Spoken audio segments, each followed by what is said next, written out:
So I kind of want to do the obligatory, top 5 games of 2023, but I kind of want to break it down a little bit more. I want to do what is like my top 5 of 2023 in no particular order. I also want to do what I think are like the worst games of 2023. And everything else that I don't talk about, I think falls somewhere in between, at least for the games that I've played. So let's start with just like what is one of the top games of 2023 for me, and that's going to be Baldur's Gate 3.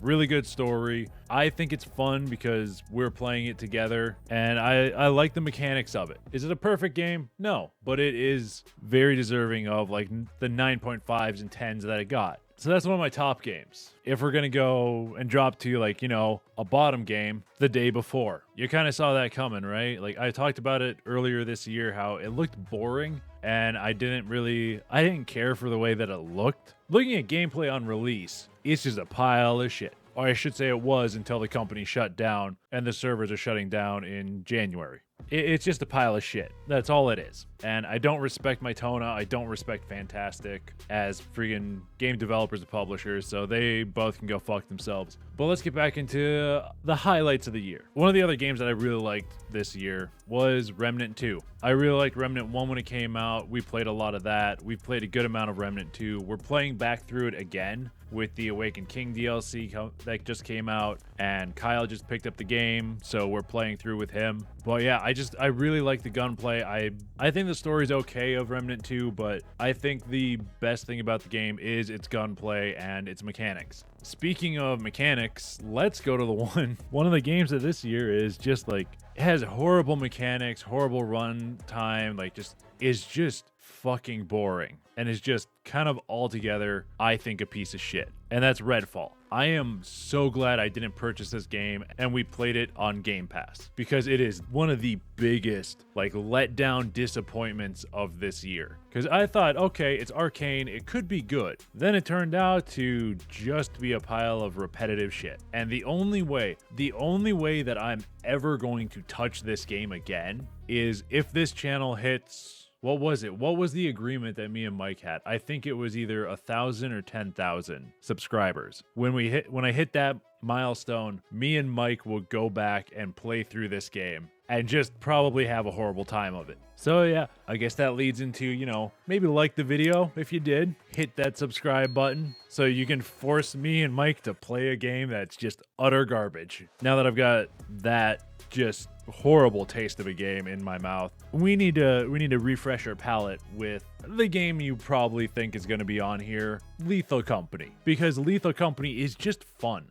Yeah, I did kind of criticize it for being a roguelike and just going, and I feel like it just needs something in between runs to go and kind of hold your attention there. Something like, a leaderboard or something like that. Just something, maybe a little bit of progression in there. I feel like it's still there. But we've been playing Lethal Company a lot, getting a few other friends into it and playing with 6 people, and it's just a hell of a lot of fun. So yeah, Lethal Company's up there on my favorite games of the year. And now it's time to talk about the Word Vomit game. You can kind of guess what that one is if you've been around this channel for the whole year. I fucking hated Forspoken. I thought it was honestly I thought it was generic when it came to its mechanic. The main problem I had with Forspoken was too much talking, not constant just jabbering. It turned into TV static for half the game. I beat that game. I don't know why I did it, but I beat that game on the hardest difficulty. But yeah, it's that game annoyed me is what it was.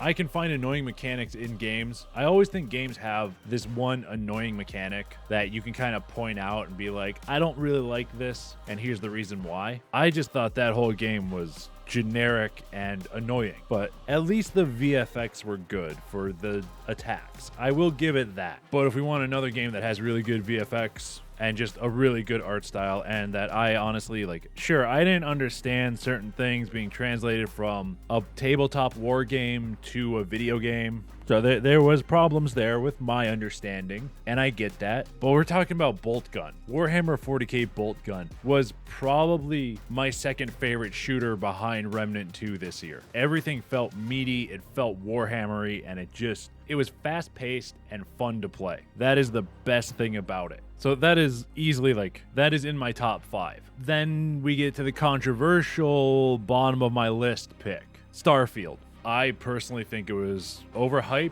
I quickly got bored with it and wasn't I'm not a huge Bethesda fan. I'll be honest about it. I am not a huge Bethesda GameWorks fan or Bethesda Softworks fan. I'm not one of those big Fallout or Elder Scrolls fanboys that have to get everything that Bethesda does. I played some of Starfield. I had a lot of crashes. I had a lot of problems with the game. So I don't know if it's good or if it's bad, but it's I had so many problems with the game even after updating stuff and trying to get it to run better. It just never worked really well for me. And plus, with a lot of planets being kind of dead, I was not a huge fan. So yeah, Bethesda I don't care for their games. I didn't care for Starfield. My personal opinion. That's about it for that. Well, we are going to talk about one of the games that I think had the best atmosphere this year, which is Dredge.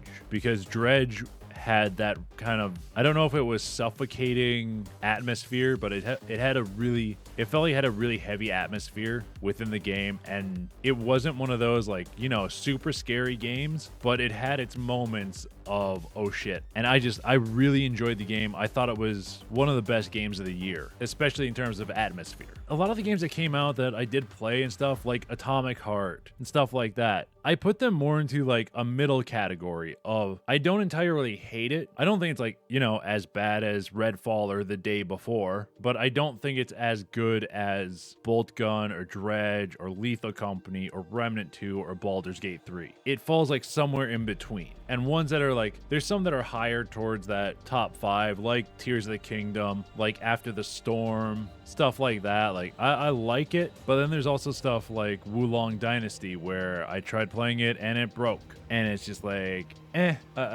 it wasn't one of those I really cared for the game or really wanted to play the game. It's closer to the bottom end, but it's not the worst game of the year. It doesn't get to that lower 4 or 5. And I'm not saying all those games at the bottom are bad. It's just they're ones I didn't really enjoy. But I am looking forward to some of the stuff that I'm going to be doing in 2024, playing Dragon's Dogma 2, Space Marine 2. One of the first videos I plan to put out is about After the Storm, because that game is actually really fun and I've really been enjoying it. So yeah, going into the new year, I do have some plans for content that I want to do. I want to try some new videos, try some new ideas, but also, stick to what I've been doing a little bit. So I'm going to try some stuff in the new year and we'll see how it goes. But yeah, that is all I got. But like I said earlier, if you liked the video, hit that like button, hit that subscribe button, maybe turn on that bell notification, and I hope you have a royal day. If you're looking for a different type of content, I do have a second channel where I am posting a lot of arts and crafts type content.